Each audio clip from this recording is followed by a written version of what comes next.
What happens when a normal human is forced to confront their darkest fears, desires, and truths? For Ken Kaneki, the protagonist of Tokyo Ghoul, this journey is just not a battle for survival, but a harrowing descent into madness. Hello and welcome. My name is Carl, and today we're diving deep into the dark psychology of Ken Kaneki and uncovering the real-world themes behind his transformation. Before we start, I'd just like to let you know that this does not cover the entire series, and I'm planning to talk about that at a future video. And this covers the first two seasons of the anime, Tokyo Ghoul and Tokyo Ghoul Route A. I know that Tokyo Ghoul Route A is not necessarily adapted its story directly from the manga, but this video is primarily focused on Kaneki's change in these two anime releases. Now that we get that out of the way, let's go ahead and continue with the video. Please enjoy.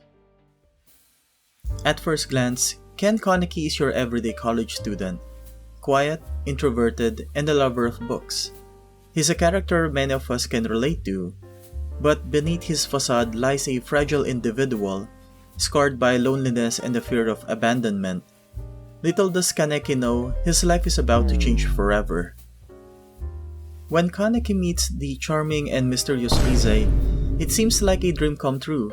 But as fans of Tokyo Ghoul know, this fateful encounter leads him into a dark and gruesome path. During the date, Rise appears flirtatious and engaging, further deepening Kaneki's infatuation. However, the encounter takes a dark turn when Rise offers to walk Kaneki home.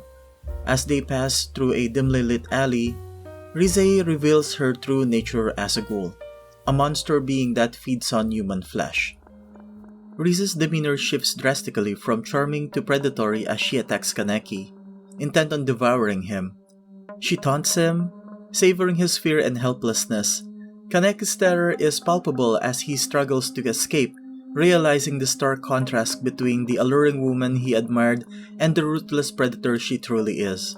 This encounter not only changed Kaneki's life forever, but also serves as a catalyst for his transformation and the central conflict of the story. Kaneki's transformation into a half-ghoul begins with a horrific act of betrayal. After being attacked by Rise, he survived thanks to an organ transplant. But this life-saving surgery has a price. Before Rise can finish him, a freak accident occurs. Steel beams suddenly collapse from a nearby construction site, crushing Rise and leaving her gravely injured. In a desperate attempt to save Kaneki, the doctors transplant Rise's organs into him. He is now part human and part ghoul. This marks the start of Kaneki's psychological unraveling. Now, imagine waking up to find that everything you once knew about yourself has changed. The food that you love turns into ash in your mouth, and your survival depends on devouring others. Kaneki's initial reaction, which is denial and self-loathing, is not just relatable but deeply human. Kaneki's descent into madness reaches its peak during his brutal torture at the hands of Yamori, or also known as Jason. This sequence is not just physically disturbing but psychologically shattering. Jason's sadistic games push Kaneki into the brink, forcing him to confront his fears of death and also his will to survive. Also, Kaneki's hallucination of Rise during his torture represents his ghoul instincts and darker aspects of his psyche. Accepting her philosophy of predation and strength shapes his decision to embrace more aggressive, ghoul-centric identity. Now, I did a little bit of digging or a quick online search per se on what Kaneki experienced during his encounter with Jason, and this is what I got. Reoccurring trauma, often referred to as re-traumatization, occurs when a person repeatedly experiences psychological distress due to ongoing exposure to events, triggers, or environments that evoke the original traumatic experience. Psychologists often talk about the concept of post-traumatic growth, how individuals can emerge stronger after surviving extreme trauma. For Kaneki, this manifests as a complete shift in personality. His white hair symbolizes a rebirth, but it's not a purely positive change. Kaneki adopts a cold, almost monstrous demeanor, embracing the ghoul within to protect himself and others, the trauma causes Kaneki to adopt a lone wolf mindset as he perceives emotional ties as weaknesses. Kaneki's coping mechanisms with trauma evolve significantly throughout Tokyo Ghoul, reflecting his growth and shifting perspective on his identity and suffering. Initially, Kaneki employs a denial and avoidance, clinging to his human side while rejecting his ghoul nature, symbolizing a fear of accepting the pain and change forced upon him. As the trauma deepens, he adopts a self-sacrificial mindset, believing he must bear all burdens alone to protect those that he loves, even at a great personal cost. This manifests in his decision to isolate himself and embrace a cold, detached persona, as seen during his time as a member of Aogiri. Kaneki's isolation and alliance with Aogiri are not acts of betrayal but desperate attempts to cope with his trauma and protect those that he loves. This decision highlights his fractured psyche and struggle to reconcile his dual identities. However, they also serve to alienate him further from human connection that could have helped him heal, deepening his spiral into madness and self-destruction.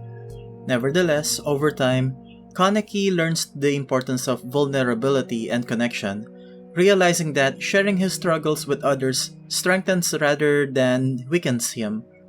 Now, let's talk about the core theme of Kaneki in the story, the duality of human and monster. Kaneki exists between two worlds, neither fully human nor fully ghoul. This duality reflects the psychological concept of identity crisis, a state of confusion about one's place in the world. Kaneki's journey may also mirrors our own internal battles. How much of our identity is shaped by our experiences, and how far would we go to protect the people we care about? These questions haunt Kaneki throughout the series, making him one of the most compelling characters in anime history. He is a character torn between two worlds, a fragile human trying to hold on to his past, and a monstrous ghoul fighting to survive in the merciless world. His struggle with identity and duality is the very heart of Tokyo Ghoul and Tokyo Ghoul Route A. But what makes his journey so hauntingly relatable?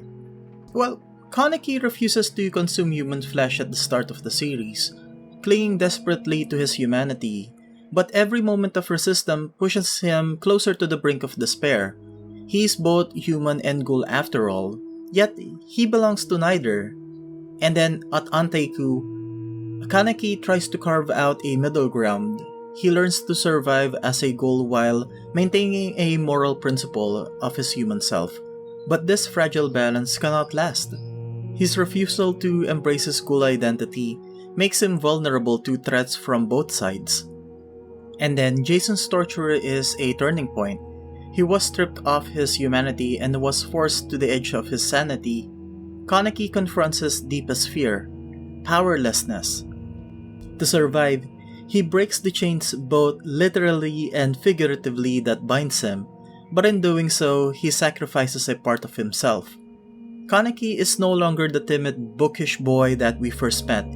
He becomes something darker, something monstrous, but what was it, survival or was it surrender?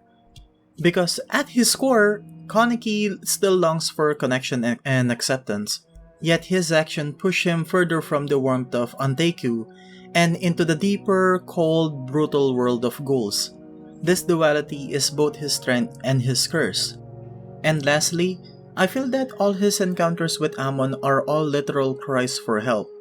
This might be a Captain Obvious moment, but still I decided to include it. He seems so desperate in having a connection with someone who can understand and sees how he sees the world. Both of them are unique but is the same in a way. They have the same bond to understand both sides, which Kaneki awakened in Amon during their first encounter. It would seem that every encounter with him is like a burning bridge between his humanity and his ghoul side, a desperate attempt in getting someone to understand how he feels and his reasoning for doing the actions in the heat of battle. Now, to fully understand Kaneki's point of view in the story and how he sees both worlds, let's talk about the symbolisms of ghouls and the society in general in the series. I know that this can be a spicy topic, but let's talk about the symbolism of ghouls and humans in the series. Ghouls are more than just your monsters, they are a metaphor of a marginalized group in society, those who are feared, misunderstood, and persecuted. Now, let's not get it twisted. Ghouls do eat humans, but not all of them are doing it to prey and revel in acts of violence. Most just do it still to try to coexist with humans and consume them only out of necessity. The CCG, the police force in the series, functions as a humanity's primary line of defense. They are tasked with safeguarding innocent lives and maintaining societal order, but sometimes CCG's actions often blur between the lines of necessary defense and outright oppression, particularly in the treatment of ghouls who pose no active threats to humanity. While the organization is justified in combating dangerous ghouls, their rigid all ghouls are enemies ideology perpetuates systemic violence and alienation. This black and white perspective leaves no room for nuisance, leading to persecution of morally upright ghouls such as members of Anti-Coup, who actively avoids harming humans and even go to great lengths to coexist peacefully. Now, let me give you an example. There's a scene in Tokyo Ghoul Route A wherein, spoiler alert, CCG is trying to capture or kill the one-eyed owl. This is when Irumi is trying to hold off or fight off CCG members including Chu, and then suddenly Chu's fired off at her even though there's a civilian and the balcony an elderly woman who's trying to check on the situation. So instead of Irumi trying to escape, she decided to help or save the old woman, and then because of that she got hit and forced to go down or was dropped down to the ground because of that. So in a way, this is like CCG is indeed trying to help or safeguard humans, but in this scene it's very very funny or ironic to think that the very same creatures that they're trying to kill is saving these very same people they're trying to protect. So yeah, just wanted to point that out to see and check your perspective about who is the good people or the bad people in the series, or bad creature and good creature per se, and also covers a little bit of topic about my previous video about justification and means. If you're interested, here's the link. But going back, Kaneki's unique position allows him to see both sides of the conflict, making his story a powerful commentary on empathy and prejudice.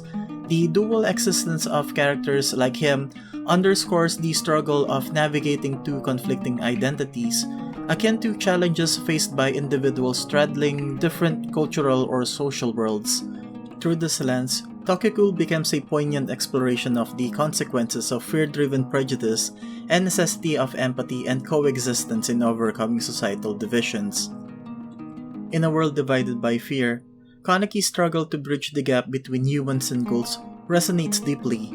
It challenges us to question our own biases and consider the humanity in those we deem others. There's this quote he gave in Season 1 when Kaneki's fighting Amon. Check out Episode 8 at 10 minutes 30 seconds. I'm not going to say it, but I think avid Tokyo Ghoul fans know this scene. Go ahead, pause this video, find it, and come back. Don't worry, I'll wait.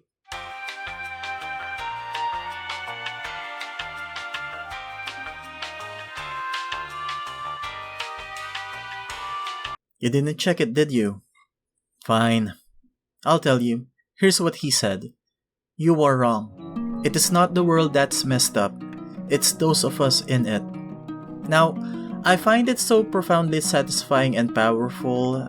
At the moment, it gave me a glimpse of what is going on and relate with Kaneki, and even made me compare his world to ours.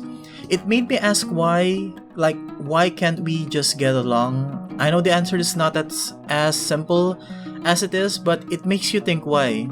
Well, I'm no philosopher, but it made me reflect within myself and see the world in a different light. And yeah, and then they say they can't learn anything from watching animes and cartoons, am I right? But yeah, tell me in the comment section what you think about it. So to end this video, Kaneki's story is one of pain, resilience, and transformation. From a timid bookworm to one of the most feared ghouls, his journey forces us to confront uncomfortable truths about ourselves and the world we live in. Kaneki's transformation in Tokyo Ghoul serves as a profound commentary on human resilience and the impact of trauma. Initially an ordinary and timid college student, Kaneki's forced transition into a half-ghoul is both a physical and psychological ordeal, symbolizing the way trauma strips a person from their former identity. His struggle to reconcile his human and ghoul sides reflects the inner conflict with many of us experiences when coping with life-altering events, but rather than succumbing to despair, he gradually adapts, drawing strength from his pain and forging a new sense of self. This journey highlights the human capacity for growth and survival even in the face of unimaginable hardship, emphasizing that resilience often involves embracing change and finding meaning in suffering. Kaneki's evolution illustrates how trauma, while devastating, can also become a catalyst for transformation and self-discovery. So what do you guys think? Is Kaneki a hero, a victim, or something else entirely? Let me know your thoughts in the comment section below, and don't forget to hit the like and subscribe buttons. It only takes a second of your time and will greatly help me in growing my channel and providing more interesting videos for you. Again, if you're still here, I'd really appreciate you sharing your time with me, and as always, take care and stay safe. I'll see you soon.